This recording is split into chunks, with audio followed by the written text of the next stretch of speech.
Bismillahirrahmanirrahim. Assalamualaikum warahmatullahi wabarakatuh. Sahabat Mandaba TV, alhamdulillah kembali kita dipertemukan dengan bulan Ramadan.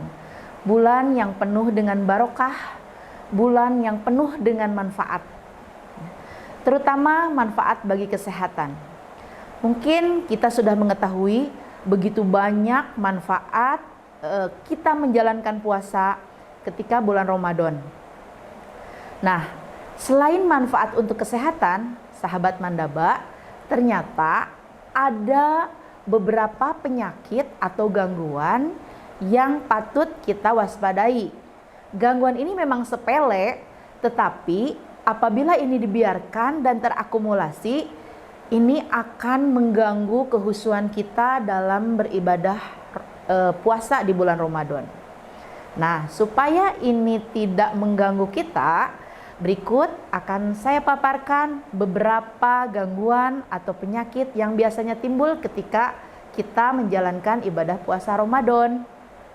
Baik, yang pertama itu adalah sembelit.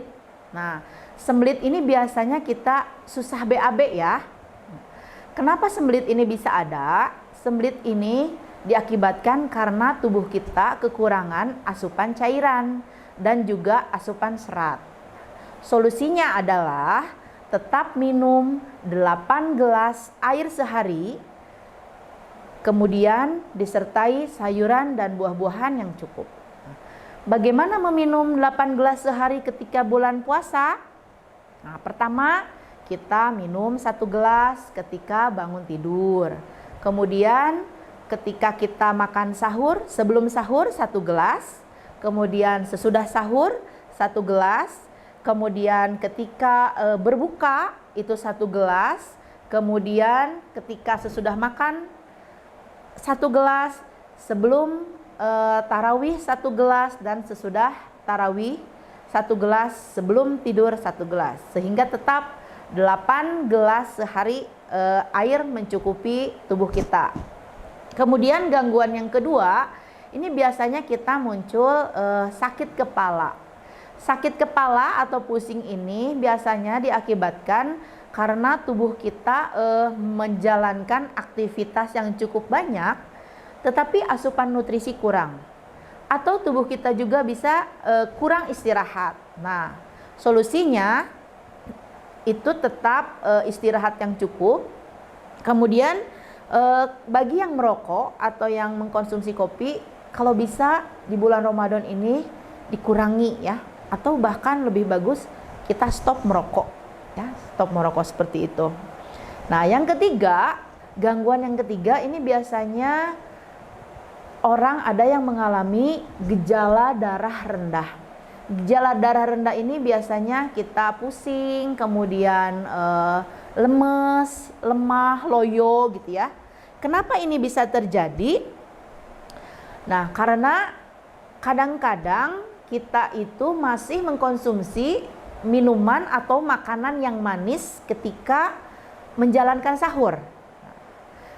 Kalau bisa, sebisa mungkin kurangi makanan yang manis saat sahur. Karena konsumsi makanan yang manis saat sahur ini akan merangsang pankreas untuk memproduksi insulin lebih banyak.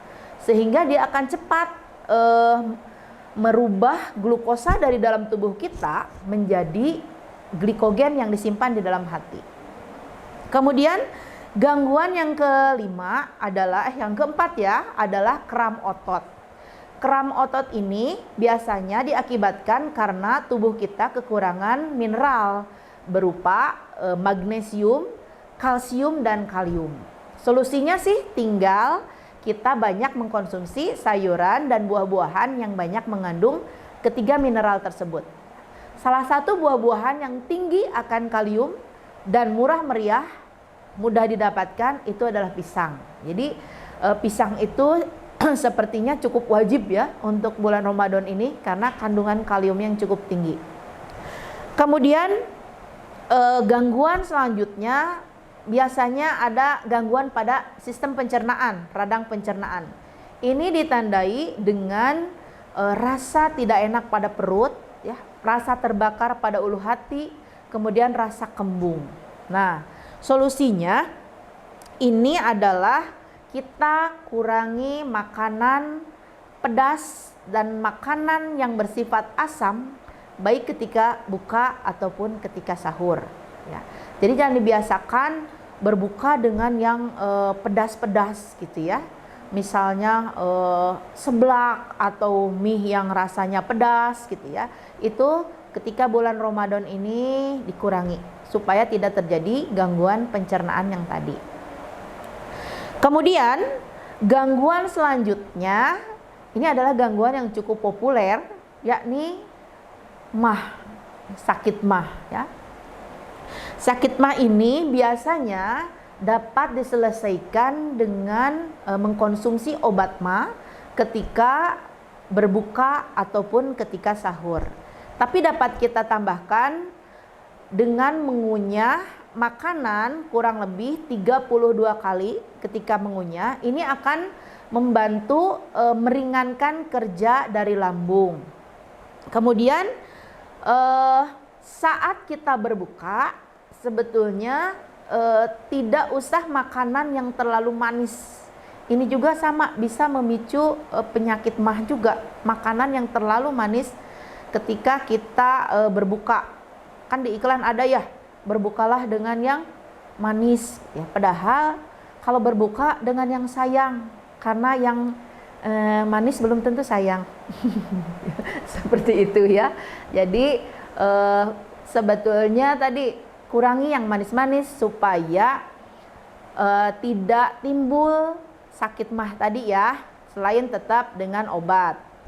Nah, sahabat Mandaba, mudah-mudahan dengan tadi ada beberapa gangguan dan solusinya bagaimana, mudah-mudahan selama menjalankan ibadah Ramadan ini kita dapat diberikan kesehatan senantiasa, sehingga ketika tubuh kita sehat, kita juga dapat menjalankan ibadah saum di bulan Ramadan ini dengan optimal. Ke Jakarta beli rambutan, jangan lupa beli katuncar. Kita jaga kesehatan supaya puasa berjalan lancar. Wallahu a'lam bishawab. Billahi taufiq wal hidayah. Wassalamualaikum warahmatullahi wabarakatuh.